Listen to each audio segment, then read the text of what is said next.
ورحمة الله وبركاته. بسم الله والحمد لله والصلاة والسلام على أشرف رسول الله وعلى آله وصحبه أجمعين برضا الله أما بعد. ಗೌರವಾನ್ವಿತ ಉಸ್ತಾದರೇ ಹಾಗೂ ತೀರ್ಪುಗಾರರೇ, ನನ್ನ ನೆಚ್ಚಿನ ಸಹಪಾಠಿ ಮಿತ್ರರೇ, ನಾವಿಲ್ಲಿ ಒಟ್ಟಾಗಿರುವುದು ಪ್ರವಾದಿ ಪೈಗಂಬರ್ ಮುಹಮ್ಮದ್ ಮುಸ್ತಫಾ ಸಲ್ಲಲ್ಲಾಹು ಅಲೈಹಿ ವಸಲ್ಲಮ ತನ್ನವರ ಜನ್ಮದಿನ ಆಘೋಷದ ಭಾಗವಾಗಿ ಎಲ್ಲ ವರ್ಷವೂ ನಡೆಸಿ ಬರುವಂತಹ ಎಕ್ಸ್ಪೆರೆನ್ಸ್ 10ನೇ ಎಡಿಷನ್ ವೇದಿಯಲ್ಲಾಗಿದೆ. ಈ ಶುಭ ಸಂಭ್ರಮದಲ್ಲಿ ನನಗೆ ಲಭಿಸಿದ ವಿಷಯವು ಸಾಮಾಜಿಕ ಜವಾಬ್ದಾರಿ ಮತ್ತು ಯುವ ಜನತೆ ಎಂಬುದಾಗಿದೆ. ಈ ವಿಷಯದ ಕುರಿತು ನನಗೆ ತಿಳಿದಿರುವ ಒಂದೆರಡು ಮಾತುಗಳನ್ನಾಡಿ ನನ್ನ ಈ ಪುಟ್ಟ ಭಾಷಣವನ್ನು ವಿರಾಮಗೊಳಿಸುವನು ನಾದನಾಯ ಅಲ್ಲಾಹು ತಾಲ ತೌಫೀಕ್ ನೀಡಲಿ, ಆಮೀನ್. ಪ್ರೀತಿಯ ಸಹೋದರರೇ, ಯುವ ಜನತೆಯು ದೇಶದ ಹೃದಯ. ಈ ಹೃದಯವು ಆರೋಗ್ಯವಾಗಿದ್ದರೆ ಈ ದೇಶವು ಆರೋಗ್ಯವಾಗಿರುತ್ತದೆ. ಆದರೆ ಈ ಹೃದಯಕ್ಕೆ ಒಂದು ಕೆಲಸವಿದೆ.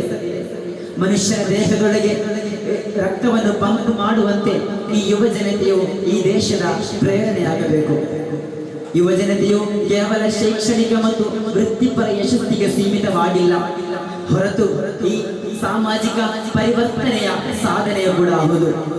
ಪ್ರೀತಿಯ ಸಹೋದರರೇ, ಈ ಒಂದು ಕಾಲದಲ್ಲಿ ಅನೇಕ ಸವಾಲುಗಳು ತಲೆದೋರಿರುವ ಈ ಕಾಲದಲ್ಲಿ ನಿಜಕ್ಕೂ ಯುವ ಜನತೆಯು ಸಕ್ರಿಯವಾಗಿ ಪಾಲ್ಗೊಳ್ಳಲು ಅತ್ಯಗತ್ಯವಾಗಿದೆ. ಯಾಕೆಂದರೆ ಭಾರತದಲ್ಲಿ ಜನಸಂಖ್ಯೆ 65% ಕೂಡ 35 ವರ್ಷದೊಳಗಿನ ಪೌರರಾಗಿದ್ದಾರೆ. ಇದು ನಮ್ಮ ದೇಶದ ಅಭಿಮಾನ. ಇದು ವಿಶ್ವದ ಅತಿ ದೊಡ್ಡ ಯುವ ಶಕ್ತಿಯು ಕೂಡ ಆಗಿದೆ. ಆದರೆ ಈ ಯುವ ಶಕ್ತಿಯನ್ನು ಹೇಗೆ ಬಳಸಬೇಕು, ಹೇಗೆ ಉಪಯೋಗಿಸಬೇಕು, ಇದರಿಂದ ಸಮಾಜಕ್ಕೆ ಸಮಾಜದ ಸುಧಾರಣೆಗೆ ಹೇಗೆ ಉಪಯೋಗಿಸಬೇಕು ಎಂಬುದಾಗಿದೆ ಪ್ರಶ್ನೆ. ಸ್ವಾತಂತ್ರ್ಯ ಹೋರಾಟದಲ್ಲಿಯೂ ಕೂಡ ಅತಿ ಕ್ರೂರವಾದ ಬ್ರಿಟಿಷರ ಆಡಳಿತದಲ್ಲಿಯೂ ಮುಂಬಟ್ಟು ಬಂದು ತನ್ನ ಜೀವನವನ್ನೇ ಮುಂಬಟ್ಟಾಗಿಟ್ಟು ಸುಭಾಷ್ ಚಂದ್ರ ಬೋಸ್, ಅದೇ ರೀತಿ ನೇತಾಜಿ ಮುಂತಾದ ಹೋರಾಟಗಾರರು, ಮುಂತಾದ ನಾಯಕರು ಕೂಡ ಯುವಕರೇ ಆಗಿದ್ದರು. ಅದೇ ರೀತಿ ಇಂದು ಪರಿಸರದ ಹೋರಾಟಗಾರ್ತಿಯಾದ ಬಣ್ಣ ಅವರು ಕೂಡ, ಅದೇ ರೀತಿ ಹಕ್ಕುಗಳಿಗಾಗಿ ಹೋರಾಡಿದ ಮಲಾಲವು ಸಹ ಯುವ ಜನರೇ ಆಗಿದ್ದಾರೆ. ಸಾಮಾಜಿಕ ಜವಾಬ್ದಾರಿ ಎಂದರೆ ಕೇವಲ ದೇಣಿಗೆ ನೀಡುವುದು ಅಲ್ಲ, ಹೊರತು ಅದರಿಂದ ಬರುವ ಸಮಸ್ಯೆಗಳನ್ನು ನಮ್ಮದೇ ಆದ ರೀತಿಯಲ್ಲಿ ಪರಿಹರಿಸುವ ಜವಾಬ್ದಾರಿಯೂ ಕೂಡ ಆಗಿದೆ. ಪ್ರೀತಿಯ ಸಹೋದರರೇ,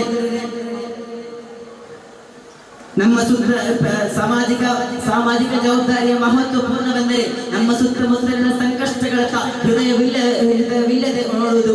ಅದೇ ರೀತಿ ಪರಿಸರದ ಕಾಣೆಯ ಕಣ್ಣು ಮುಚ್ಚುವುದು. ಅದೇ ರೀತಿ ದುರುಪಯೋಗ, ಅಕ್ರಮಕ್ಕೆ ನಿಷ್ಕ್ರಿಯವಾಗಿ ಒಪ್ಪಿಕೊಳ್ಳುವುದು. ಇವೆಲ್ಲವೂ ಸಮಾಜದ ರಕ್ಷಿಸುವುದಕ್ಕೆ ಅದು ಕಾರಣವಾಗುತ್ತದೆ. ಇದರಿಂದ ಪರಿಹಾರವೆಂದರೆ ನಾವುಗಳಾದ ಯುವ ಜನರು ಮುಂದಿಟ್ಟು ಬರಬೇಕು. ಮುಂದಿಟ್ಟು ಬಂದು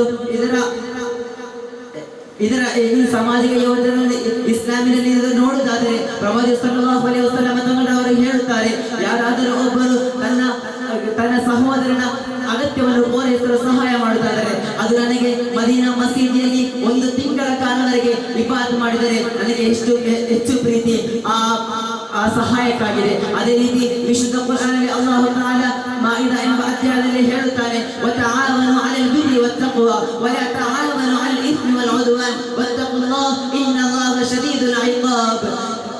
ನೀವು ಒಳ್ಳೆಯ ಕಾರ್ಯಗಳಿಗೆ, ಧರ್ಮನಿಷ್ಠಗಳಿಗೆ ನೀವು ಸಹಾಯ ಮಾಡಿರಿ ಮತ್ತು ಪಾಪಗಳಿಗೆ ಅಥವಾ ಅಧಿಕಾರಗಳಿಗೆ ನೀವು ಸಹಾಯ ಮಾಡದಿರಿ. ಅಲ್ಲಾಹನನ್ನು ಭಯಪಡಿರಿ, ನಿಜಕ್ಕೂ ಅಲ್ಲಾಹನು ಕಡಿಮೆ ಶಿಕ್ಷೆಯನ್ನು ನೀಡುತ್ತಾನೆ ಎಂದು ವಿಶ್ವ ಕುರ್ಆನ್ ಕೂಡ ನಮ್ಮನ್ನು ಕಲಿಸಿದೆ. ಇಸ್ಲಾಂ ಧರ್ಮವು ಕೂಡ ನಮಗೆ ಸಮಾಜ ಜವಾಬ್ದಾರಿಗಾಗಿ ಇಷ್ಟು ಕೂಡ ಕಲಿಸದಿರುವಾಗ ನಾವು ಮುಸಲ್ಮಾನದ ಪ್ರತಿಯೊಬ್ಬರೂ ಕೂಡ ಈ ಒಂದು ಸಮಾಜದ ಸುಧಾರಣೆಗಾಗಿ ಹೊಣೆಗಾರರಾಗಬೇಕು ಎಂದು ಮಾತ್ರ ಹೇಳಿಕೊಂಡು ನನ್ನ ಈ ಪುಟ್ಟ ಭಾಷಣವನ್ನು ವಿರಾಮಗೊಳಿಸುತ್ತೇನೆ. وآخر دعوانا الحمد لله رب العالمين. السلام عليكم ورحمة الله وبركاته.